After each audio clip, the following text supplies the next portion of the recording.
சோத்திரம். அப்போஸ்தலர் நடபடிகள் 15வது அதிகாரம் 20வது வசனத்தை வாசிப்போம். 4 காரியத்திற்கு விலகி இருக்க வேண்டும் என்று அப்போஸ்தலர்கள் எழுதி உணர்த்தினார்கள். விக்கிரகங்களுக்கு படைத்த அசுசியானவைகளுக்கும், விக்கிரகங்களுக்கு படைக்கப்பட்ட அசுசிகளுக்கு என்ன பண்ணணும்? வேசித்தனத்திற்கு, நொறுங்குண்ட செத்தத்திற்கும் இரத்தத்திற்கும் விலகி இருக்கும்படி அவர்களுக்கு நாம் எழுத வேண்டும் என்று நான் தீர்மானிக்கிறேன். 4 காரியங்களுக்கு விலகி இருக்கணுமா? விக்கிரகங்களுக்கு படைச்சதை என்ன பண்ணக்கூடாது? புசிக்க கூடாது. அதுபோல வேசித்தனத்திற்கு நேராய் கடந்து போக கூடாது. ஆமை சோத்திரம். தானாய் செத்ததை சாப்பிடக்கூடாது. அதுபோல இரத்த பொரியல் என்ன பண்ணிடக்கூடாது? விசேஷங்களுக்கு போகும்போது வச்சுட்டாங்கன்னு சாப்பிடக்கூடாது. இரத்தத்திற்கு எப்படி இருக்கணும்? விலகி இருக்கணும். ஏனென்றால் இரத்தத்திலே ஆண்டவர் என்ன வைத்திருக்கிறார்? ஜீவனை வைத்திருக்கிறார். ஜீவனை யாரும் புசிக்க கூடாது. அதனால சோத்திரம், இரத்தத்திற்கு விலகி இருக்கணும். விக்கிரகங்களுக்கு படைக்கப்பட்டதற்கு விலகி இருக்கணும். தானாய் செத்ததா இருக்குமானால் அதற்கு நாம் எப்படி இருக்கணும்? விலகி இருக்க வேண்டும் என்று சொல்லப்படுகிறது. 5வது காரியமாய் 2 தீமோத்தேயு 2:23 வாசிங்க. புத்தியினமும் அயுக்தமான தர்க்கங்கள் சண்டைகளை பிறப்பிக்கும் என்று அறிந்து அவைகளுக்கு விலகிரு. ஆமா சோத்திரம். சண்டை போடுறோம் பத்தியா, புரிந்து கொள்ளாமல் குடும்பத்துல சண்டை, வேலை பார்க்கிற இடத்துல சண்டை, படிக்கிற இடத்துல சண்டை, ஆமை சோத்திரம், பக்கத்து வீட்டோட சண்டை, இவைகளுக்கு விலகி இருக்க வேண்டும் என்று சொல்லப்படும். புத்தியீனமாய் இருக்கிறவங்க புரிந்து கொள்ளாமல் என்ன பண்ணுவாங்க? சண்டை ஓடுவாங்க. சண்டை எதனால வருது? அண்டர்ஸ்டாண்டிங் இல்ல, புரிந்து கொள்ளுதல் இல்ல. அவங்க என்ன சொல்றாங்க, இவங்க என்ன சொல்றாங்கன்னு என்ன பண்ண முடியல, புரிந்து கொள்ள முடியல. அதனால சண்டை வருது. அவங்க ஒரு கண்ணோட்டத்துல சொல்லியிருப்பாங்க, நம்ம ஒரு கண்ணோட்டத்துல புரிந்து கொள்வோம். காலையில எங்க அம்மா சொல்லுது, ரொம்ப பனியா இருக்குடா சோத்திரம், மழையே காணும். எங்க வீட்டம்மா சொல்லுது, சோத்திரம், இப்ப பனிகாலம்மா. எங்க அம்மா சொன்ன மழை அந்த ஈத்த மழையை காணும்னு சொல்லுது. பனி மூடிருச்சு. எங்க அம்மா சொல்லுது, சோத்திரம், எங்க வீட்டுக்கார அம்மா சொல்லுது, இது பனிகாலம், மழை பெய்யாது, அடுத்த வாரம் வரும்னு சொல்லி இருக்கிறாங்க, மழை வரும். எங்க அம்மா மிஷின் மாட்டல, ஆமா ஆமா சரி சரி அப்படின்னு இவங்க போறாங்க. இந்த கூத்தை நான் கேட்டுக்கிட்டு இருக்கிறேன். எங்க அம்மா சொன்னது அந்த மலையை, இந்த அம்மா சொல்றது இந்த மலையை. சோத்திரம், அது வரட்டுன்னு என்ன பண்ணுது? சோத்திரம் போகுது. அல்லேலூயா சோத்திரம். இது பஞ்சாயத்து இல்ல, புரிந்து கொள்ளுகிறதுக்காண்டி சொல்றேன். இப்படி பேசி வரும்போதே புரிந்து கொள்ள முடியல. பிரச்சனையில என்னத்தை புரிஞ்சிருப்போம்? ஒன்னும் புரியாது. சோத்திரம். புருஷன் ஒரு விதத்துல சொல்லியிருப்பாரு, இவங்களா ஒண்ணு கற்பனையை பண்ணிக்கிட்டு என்ன பண்றது? புருஷனோட சண்டை போடுறது. மனைவி ஒண்ணு சொல்லியிருப்பாங்க, அவங்க என்ன பதத்துல சொன்னாங்கன்னு புருஷன் என்ன பண்ணிக்கிறது இல்ல, அண்டர்ஸ்டாண்ட் பண்ணிக்கிறது இல்ல, புரிந்து கொள்ளுகிறது இல்ல, சண்டை ஓடுறது. சோத்திரம். பக்கத்து வீட்டுக்காரோட சண்டை, வேலை பார்க்கிற இடத்தோட சண்டை, விசுவாசிகளுக்குள்ள சண்டை. சோத்திரம். பரிசுத்த பச்சின்னு சொல்லுவாங்க, புறா. பரிசுத்த மிருகம்னு சொல்லுவாங்க, செம்மறியாடு. இதுதான் தேவனுக்கு அந்த நாட்கள் என்ன பண்ணாங்க? பலியிட்டாங்க. எத்தனையோ மிருகங்கள் இருந்தாலும் பலி மிருகம்னு ஒண்ணு இருக்கு, அது பரிசுத்த பச்சி புறா. அதுல கசப்பு இல்ல, பித்தப்பை இல்லை. அதுபோல சோத்திரம் பரிசுத்த மிருகம். ஆமை சோத்திரம். எத்தனையோ மிருகம் இருந்தாலும் ஆமை சோத்திரம் செம்மறியாடு பலி கொடுக்குற, அது பரிசுத்த மிருகம் சொல்றாங்க. சரி போகட்டு, கத்த நல்லவர். ஆனா அது ரெண்டும் போடுற சண்டையை பார்த்திருக்கீங்களா? செம்மறியாடு வெள்ளாடு கூட அப்படி சண்டை போடாது. நம்ம ஒரு செம்மறியாடு வாங்கி வளர்ப்போன்னு 2 வளர்த்தோம், அது வளர்க்க முடியல. அப்புறம் சோத்திரம் சக்தி அப்பாட்ட கொடுத்து, நீங்க வளங்க, கொஞ்சம் மேய்ச்சல் இல்லாம இருக்கணும். அவர் சொன்னாரு, எப்பா சீக்கிரம் விற்கணும் அப்படின்னாரு. ஏன்பா அப்படின்னு. இது போற சண்டையை பார்த்தா 2 மண்டையும் உடஞ்சு என்ன போயிடும், செத்து போயிடும். அதனால நல்ல விலைக்கு என்ன பண்ணிடணும், சாகரத்துக்குள்ள வித்துறணும் அப்படின்ட்டாரு. 2 பின்னால போய் வந்து மண்டையில டமால் மோதுது, டமால் அடிக்குது. பரிசுத்த மிருகம்னு பார்த்தா இந்த மாதிரி சண்டை ஓடுதே. பரிசுத்த வாட்டிகள் பயங்கரமா இப்படி சண்டை போடுதுங்க. விசுவாசிகள் அந்த செம்மறியாட போல என்ன பண்ணுது, மண்டை உடையிற அளவுக்கு என்ன பண்ணுது, சண்டை ஓடுது. பரிசுத்த பச்சி புறா, சரி அதுவாது எப்படிடா நல்லா இருக்குவான்னு பார்த்தா சைடுல அடிக்குது, ரெக்கையால் டமால் அடிக்குது. இந்த ரெக்கையில் அடிக்குது, அந்த ரெக்கையில் அடிக்குது. வார்த்தையினால விசுவாசிகள் என்னமா அடிக்குதுங்கிறிய. சோத்திரம். இங்கேருந்து அங்கே அடி விழுகுது, அங்கேருந்து இங்கே அடி விழுகுது. சோத்திரம். வார்த்தை என்ன பண்ணிட்டு இருக்கிறாங்க, புகுந்து விளாண்டுகிட்டு இருக்கிறாங்க. ஒரு இடத்துக்கு போயிருந்தேன். சோத்திரம். ஒரு கல்யாணம். சோத்திரம்.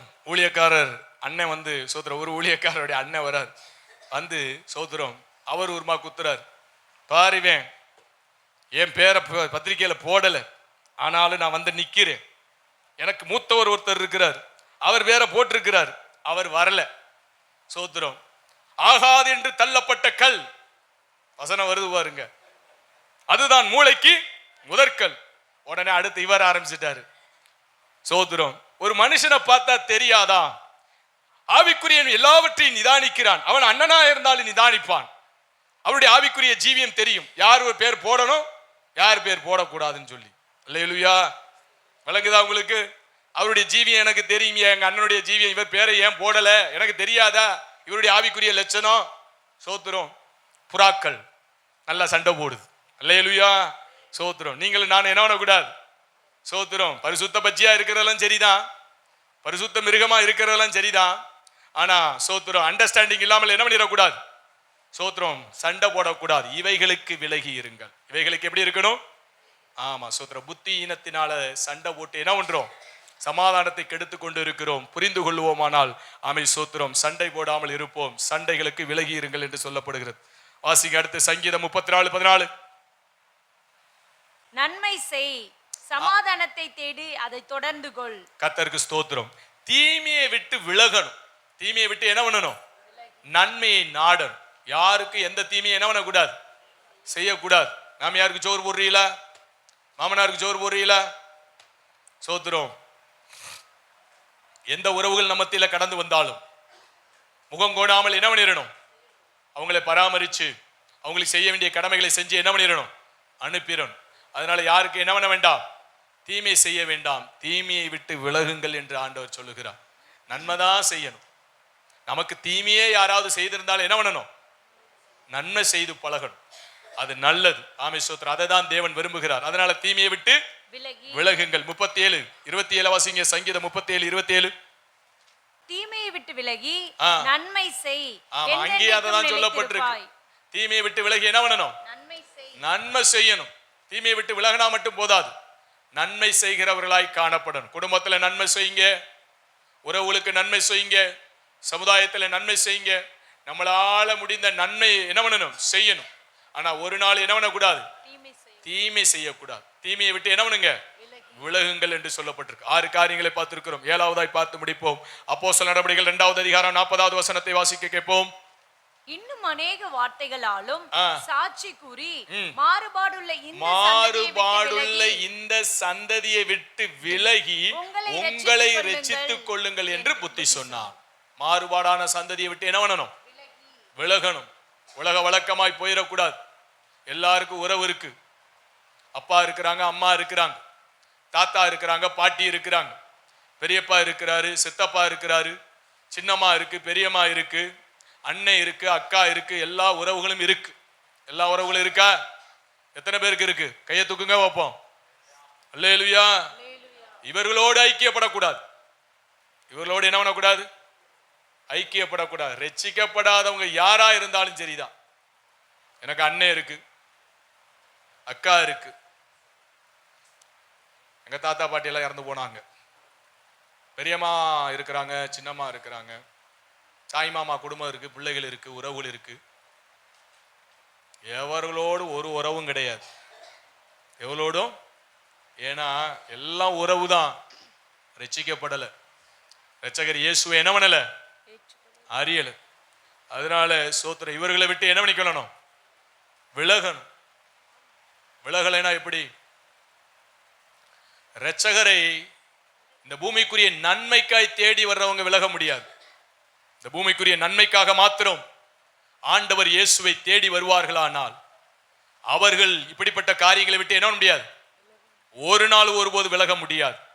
ஆனா இவரே தேவன், இவர்தான் ரட்சகர், எனக்காய் ஜீவனை தந்தவர், அவரை நான் நேசிக்கிறேன், அவர் ஜீவனை கொடுத்து என்னை மீட்டுக் கொண்டிருக்கிறார் என்று சொல்லி அவர் மீது நாம் அன்பு கூறுவோமானால் அவரை அவங்களை விட்டு விலகாமல் இருக்க முடியாது. நான் சொல்றது எத்தனை பேருக்கு புரியுது? அல்லேலூயா. உலக நன்மைக்காய் தேடுறீங்கன்னா உறவை விட மாட்டீங்க, பிடிச்சுக்குவீங்க, நல்லா பிடிச்சுக்குவீங்க.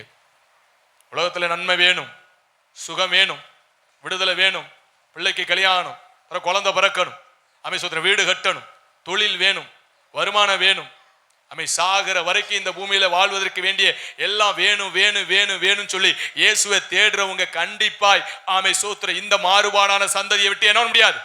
விலக முடியாது. உறவுகளை விட்டு விலக முடியாது. ஆனா நான் இயேசுவை நேசிக்கிறேன், இயேசு எனக்காய் ஜீவனை கொடுத்திருக்கிறார் என வேதம் சொல்லுகிறது. ஒருவன் என்னிடத்தில் அன்பா இருந்தால் அவன் என்னுடைய பிரமாணங்களை என்ன பண்ணுவான்? கை கொள்வான். அப்ப ஆண்டவரை நேசிக்கிறவங்க தான் சோத்திரம் இந்த உறவுகளை என்ன பண்ணுவாங்க? துச்சமாய் தூக்கி எறிவாங்க. அப்படிப்பட்ட உறவோ, அப்படிப்பட்ட சோத்திரம் அந்த உறவை நிமித்த வருகிற நன்மையோ மேன்மையோ நமக்கு அவசியமே இல்லைன்னு வந்துருவாங்க. சோத்திரம். அதனால இப்படிப்பட்ட மாறுபாடான சந்ததியை விட்டு என்ன பண்ணுங்க? விலகி காத்து கொள்ளணும். ஆமை சோத்திரம். அப்படி காத்துக் கொள்வீர்களானால் ஆமை சோத்திரம் இரட்சகர் வருவார். ஆமை சோத்திரம் மறுரூபமாக்கப்படுவோம். முகமுகமாய் இரட்சகரை சந்திப்போம். அல்லேலூயா. அப்படி நாம் முழங்கால் மண்டிடுவோம்.